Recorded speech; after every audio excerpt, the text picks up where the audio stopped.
ఇవాళ సుప్రీంకోర్టు స్పష్టమైన ఆర్డర్ ఇచ్చింది. అక్కడ ఎలాంటి చర్యలు ఎలాంటి యాక్టివిటీ చేయొద్దు, యాజ్ ఇట్ ఈజ్ నిలిపివేయండి అని చెప్పి సుప్రీంకోర్టు చెప్పింది.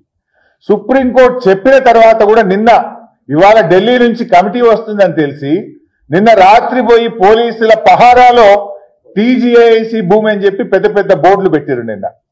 ఇది కూడా సుప్రీంకోర్టు ఉల్లంఘన కిందకే వస్తుంది.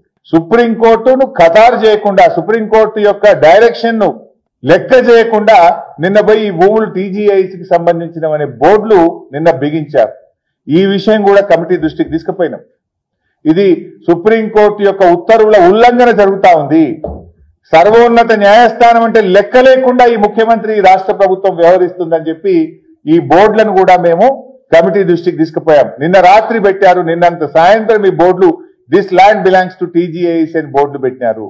Supreme court said not to do any kind of activity, ఏమీ చెయ్యొద్దు అక్కడ, as it is stand still అని చెప్పిన తర్వాత సీసీ కెమెరాలు పెట్టుడు, టీజీఐసీకి సంబంధించిన భూమిని బోర్డులు పెట్టి సుప్రీంకోర్టు ఉత్తర్వుల ఉల్లంఘనకు పాల్పడ్డారన్న విషయాన్ని కూడా ఈ రోజు మేము కమిటీ దృష్టికి తీసుకుపోయాం.